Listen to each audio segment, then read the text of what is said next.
Salut les gars, alors aujourd'hui comme vous le voyez sur le titre, on va voir comment vous pouvez récupérer l'ensemble de vos fichiers qui ont été perdus définitivement. Que ça soit sur votre ordinateur ou directement, à savoir votre disque dur, que ça soit sur une clé USB, une carte mémoire, ou bien aussi que même que vous voulez récupérer des fichiers qui ont été corrompus, des vidéos, des photos ou tout ça. Donc je vais vous montrer comment vous pouvez procéder. On va utiliser aujourd'hui un logiciel qui s'appelle Tenorshare 4DDiG, voilà. Donc 4DDiG, voilà, donc c'est un peu ça. Ça vous aide vraiment à résoudre tout ce qui est problème de récupération de fichiers perdus. Et c'est très simple. Pour l'installation du logiciel, c'est très simple. Il y a un lien qui se trouve au niveau de la description qui vous amène directement sur cette page. Et une fois ici, tout ce que vous avez à faire, c'est donc de télécharger le logiciel, voilà, en cliquant sur le bouton téléchargement. Et une fois que vous l'avez téléchargé, on va donc juste ouvrir le fichier et on va l'installer. L'installation est très simple. Il faut juste donc cliquer sur le bouton installer et attendre que, voilà, ça se termine. Une fois que ça se termine, on ouvre le logiciel et on voit que vraiment ça se présente comme ça. Et comme je le disais tout à l'heure, il y a tout en fait. Il y a toutes les possibilités, récupération sur disque dur, sur carte SD, réparation de fichiers. Il y a même la réparation de PC qui est plantée et tout ça. Voilà, donc il y a vraiment beaucoup de solutions. Nous, on va opter pour une solution. On va opter pour un petit test, excusez-moi. Ce test, ça sera le fait que on va aller sur notre bureau, on va essayer de supprimer un fichier qui est là-bas. Voilà, donc il y a un fichier ici qui s'appelle donc logo Hewell. Donc je vais essayer de l'ouvrir d'abord. Comme vous pouvez le voir, le fichier il est là. On voit que ça s'affiche comme ça. Maintenant, on va retourner sur notre bureau. On va essayer de le supprimer. Bon, je vais essayer de le déplacer un peu en bas ici, là. Voilà.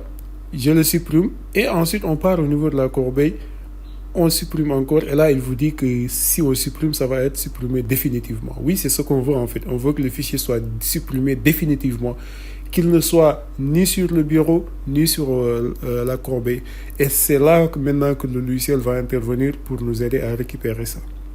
Voilà, donc on supprime et ensuite on retourne naturellement au logiciel. Là on va sélectionner l'endroit où le fichier a été supprimé. On sait que le fichier a été supprimé au niveau du bureau, donc on va sélectionner le bureau.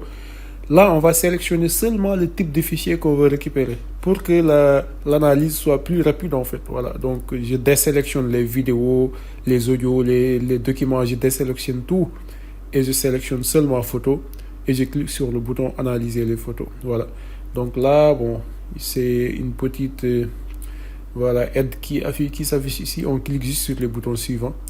Et là, qu'est-ce que vous voyez? Vous voyez donc là, il y a deux parties. Il y a les parties schéma et les parties type de fichier. Et dans la partie schéma, on voit carrément qu'il y a un dossier qui s'appelle fichier perdu. Et c'est ce dossier-là qui nous intéresse. On peut voir qu'il y a tous les types de fichiers, JPEG, PNG et autres types d'images.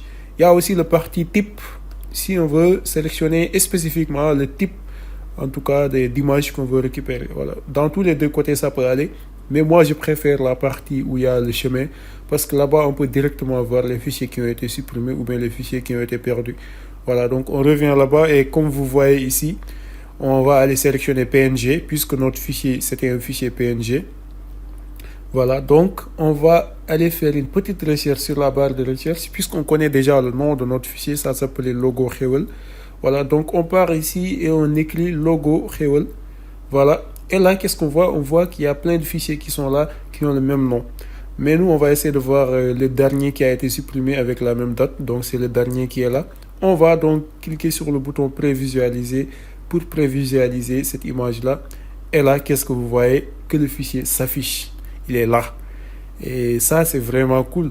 Avant même qu'on récupère le fichier, on l'a déjà prévisualisé pour voir exactement que c'est ça. Et ensuite, le truc qu'on peut faire, c'est juste cliquer sur le bouton récupérer. Mais avant de cliquer sur le bouton récupérer, on sélectionne d'abord le fichier. Ensuite, on clique sur le bouton récupérer. On choisit là où on veut le récupérer. Je vais dire que je veux le récupérer directement au bureau. Et là, c'est récupéré. Je peux ouvrir. On voit qu'on peut ouvrir. Voilà, on ouvre les dossiers jusqu'à qu'on atteigne le fichier. Et là, on ouvre. Voilà, le fichier, il est là, intact, ça n'a rien changé en fait. Donc, il n'y a rien qui a changé sur le fichier et on voit que notre récupération, ça s'est très bien passé. Voilà, donc les gars, c'est un peu ça. J'espère en tout cas que la vidéo va vous plaire, mais aussi que le logiciel fort d'Edic va aussi vous plaire. Si c'est le cas, en tout cas, n'hésitez pas à télécharger et à l'utiliser. Ça va beaucoup vous aider sur la récupération de vos fichiers. Et moi, donc les gars, je vous dis à très bientôt pour de nouveaux tutoriels.